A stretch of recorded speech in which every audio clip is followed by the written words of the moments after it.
Alright guys, welcome back to a brand new video. Today's video, we're going to be revisiting one of my favorite headphones of all time. And that, my friends, is the Skullcandy Navigator.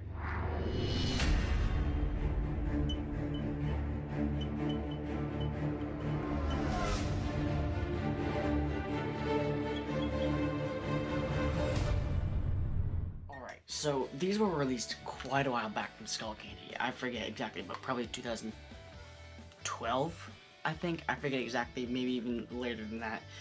But these headphones have always kind of been more of a stylish for Skullcandy. To be honest, don't really think they focus more on the sound of these, more of the style. The reason I say that is because they are very stylish. They are the baby brother to the aviators, which are modeled after a pair of aviator sunglasses. They kind of look like sunglasses if you hold them like that. So basically, these are the baby brother to those. So, these headphones, they are good, but not the best, but they're my favorite. It might sound confusing, mainly because of the sound of these. They sound definitely good, but I'll get into that in a minute, because the sound aspect of these, again, very interesting, mainly because of what Skullcandy did. So, before we get into sound, let's get into the general aesthetics of the headphones. So these headphones are, again, very stylish. You have the metal parts here, metal extenders, a full metal headband with a leather cushion, fully extendable. These things will not break on you. I've had these things for, I forget, I've probably had like at least a year, at least 2 years now. They hold up great. They're very comfortable with their nice protein leather ear pads.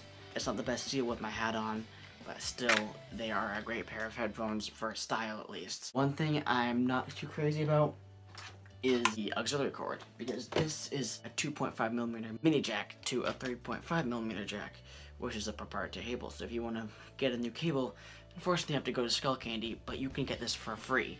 And if you would like me to, I can explain how to get this for free in a different video. Simply, it's a 3-button remote, works in iOS and Android. I believe only the center button works for Android, but I'm not positive. You can correct me if I'm wrong with that. But simply plug this right into the left ear cup of the headphones, and booyah, you are ready to go. So essentially, it's more of a fashion headphone. Skullcandy knows this. I do like the flat style cable. Even back in the day, they used a flat cable along with the wire for the brand new Crusher wireless. So, the main reason I'm bringing these back to the channel is because I actually don't know if I reviewed these. I don't think I did. But the main reason I'm bringing these back is because the way they sound compared to these. People might be thinking, whoa, what the hell are you talking about? They sound nothing like the Skullcandy Crusher wireless. Yes, I completely understand that. But in the bass department, they're kind of crazy. Let me explain. What I'm exactly saying about the bass department of these is that is way overemphasized. Okay? I personally have to say, these have much more bass. Wait for it. The Beats Studio wireless. The reason I say that is because it's bloated. It's very muddy. The mids are good. The vocals are good. But it's just so overpowering. Like, example, Jack Johnson, if I were to listen to him on these, he's the very mellow, but if you crank up the bass, it's just one of those headphones with bass that can get very muddy, and it can completely distract you from every other element of the music. Personally, I think the best genre has to be hip-hop and rap because of how much bass these have. Yes, the vocals are decent. The vocals are decent. The highs are a little more suppressed. They're not too presentable in these, but they do sound good. But the way Skullcandy has marketed these, they cost $100. And to be 100% honest, that could be a little much to some, but to me, that's a bargain. I've obviously have $5,000 in headphones right here, and equipment right here. I can go on and on. These headphones are essentially a fashion icon. They sound good, but the one thing about them is that bass it's way more intense with these than this. And I'm saying it as like, it's not a tactile sensation like the Skullcandy Crushers. It's more of a deep, recessed, very low, deep bass. Maybe in comparison to Sony XB950BT and the other headphones in that family. I have never tried a pair of those headphones, and I know some of you may be like, why the hell have you not tried those? I know, I will get those on this channel if you would like to. If you like that, smash a like button. Seriously, these headphones, they sound good. They're not, to be honest, I have to say, out of a rating, out of 5 stars, I have to give these a 3.2. Style, 100%, completely. The sound, for some, it's good. For others, it's not that great. Again, it's not an audiophile headphone, but the reason I'm revisiting these is because if you have a pair of these in your closet, in your dresser, or just sitting around somewhere that you haven't used them in a long time, pick them up and re-listen to them. They may surprise you. I think they have a lot of bass, and to be honest, I am a bass head, but these things just absolutely shatter in the bass department. They are rock solid. If you want a bass heavy pair of headphones for only $100, go for the Skullcandy Navigators. That's easily said. You don't need to spend $380 on a pair of Beats Studio Wireless, which those honestly are a fantastic headphone. If you want to see a review for that, I will link that on screen right now. But they sound great. But bass.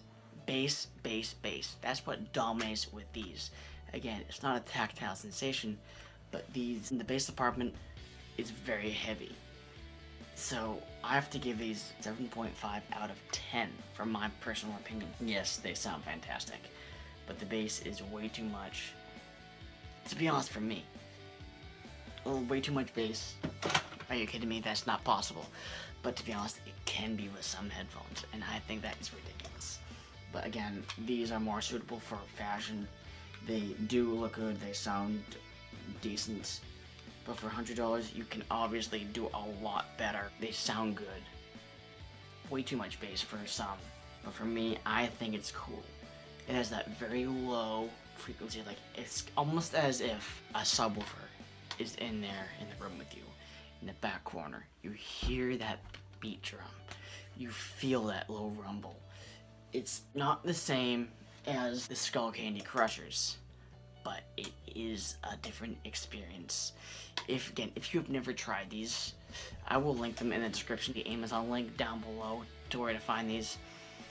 And they're a good headphone, but to be honest, for some, they have way too much bass, and I can't agree with that.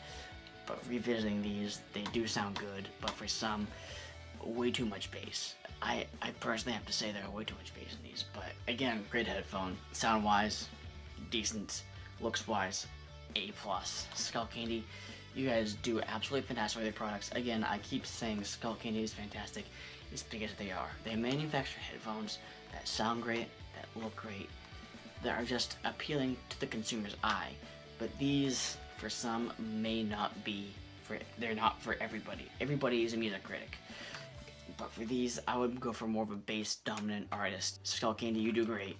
But if you guys are listening, I would love to see a revamped version of the Skullcandy Navigator. Please do that and make him sound as good as the Skullcandy Crushers. Because even without the bass, the Skullcandy Crushers sound fantastic. But they sound good, they're comfortable. I think they sound good. Some, they're not too appealing. But anyways guys, that's gonna wrap it up for me. I appreciate you stopping by and check out this video. And until next time guys, make sure to stay tuned for more.